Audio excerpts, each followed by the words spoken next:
Hello, good day.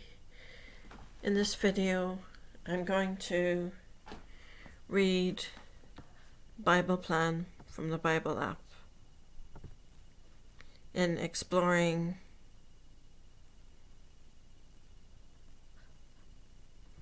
gifts.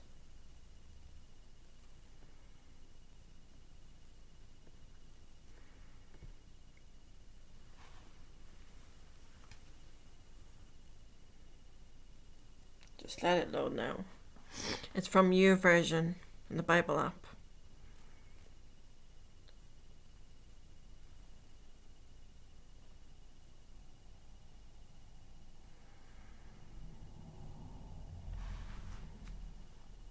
Exploring your gifts.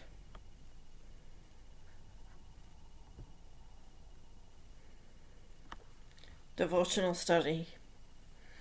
Timothy is introduced for the first time in Acts 16:1 as someone who was well spoken of by the brethren. Not much is said of the first exchange between Timothy and his future mentor Paul. But over the course of the next several years, Timothy experienced ministry, travel, and even imprisonment at the side of the man who would become his spiritual father. Timothy dealt with issues that many emerging leaders face. Read through the following verses, asking yourself if any of the characteristics of young Timothy are true for you. So, Timothy dealt with issues that many emerging leaders face. Read through the following verses, asking yourself if any of the characteristics of young Timothy are true for you. So, loneliness, 1 Timothy 1:18-19. Trying to relate to older leaders, 1 Timothy 5:1-2. Feeling content, 1 Timothy 6:6-8. Lack of confidence, 2 Timothy 1:5-7. Seeking freedom from old habits, 2 Timothy 2:22. Staying doctrinally pure, 2 Timothy 4:1-4. Christian tradition holds that after Paul died, Timothy settled in Ephesus, leading the church and guiding their doctrine and character. Paul's words to Timothy were a gift to him at the crucial point in his ministry. Through his spiritual friendship with Paul, Timothy was able to overcome doubts and tendencies that are typical among emerging leaders. His passion for serving the church well was developed in the context of mentorship. And then thoughts for leaders. Many would-be leaders never get the opportunity to enjoy their passion, not because of a lack of competence, but because of a lack of character. God uses mentorship to refine raw tendencies, allowing emerging leaders to better understand their passion. It says, look for ways to test your passion in different contexts. Engage different types of ministry. Talk and listen to people.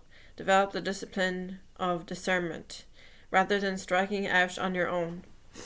Spend time forging intentional spiritual friendships with seasoned believers who can help you grow. And then there's questions here. It's difficult to imagine Timothy without Paul. With so much at stake, why do you think many emerging leaders are hesitant to engage in an idea like mentoring? Who do you think enjoyed their mentoring relationship more, Paul or Timothy? Is there anyone in your sphere of influence, church, home, community, etc., whose friendship would spiritually benefit you? How can you initiate that friendship or that relationship?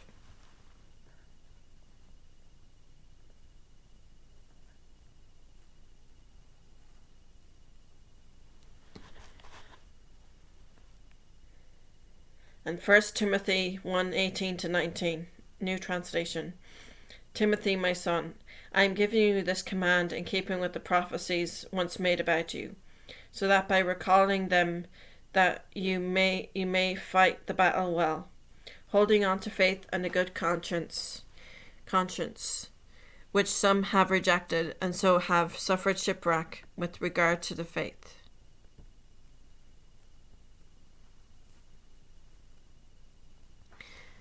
First Timothy 5:1-2. Do not rebuke an older man harshly, but exhort him as if he were your father. Treat younger men as brothers, older women as mothers, and younger women as sisters with absolute purity.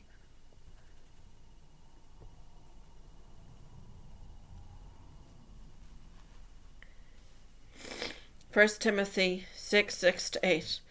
But godliness with contentment is great gain. For we brought nothing into the world, and we can take nothing out of it. But if we have food and clothing, we will be content with that.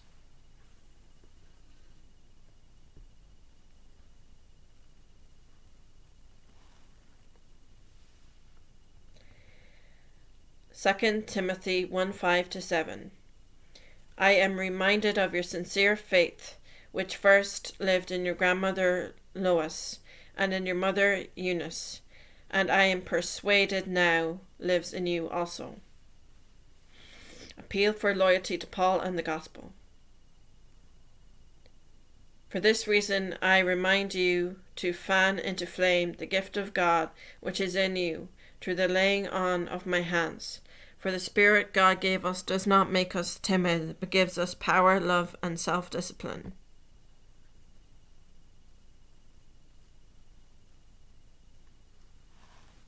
Second Timothy 2:22.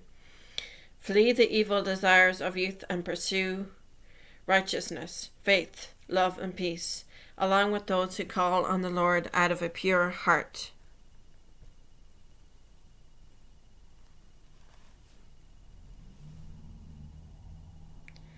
Second Timothy 4:1-4. In the presence of God and of Christ Jesus, who will judge the living and the dead, and in view of his appearing and his kingdom, I give you this charge. Preach the word. Be prepared in season and out of season. Correct, rebuke, and encourage with great patience and careful instruction. For the time will come when people will not put up with sound doctrine. Instead, to suit their own desires, they will gather around them a great number of teachers to say what their itching ears want to hear. They will turn their ears away from the truth and turn aside to myths. And that's exploring your gifts. And let's see the verse of the day.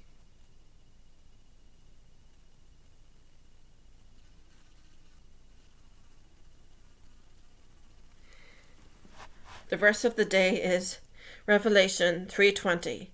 Here I am. I stand at the door and knock. If anyone hears my voice and opens the door, I will come in and eat with that person, and they with me.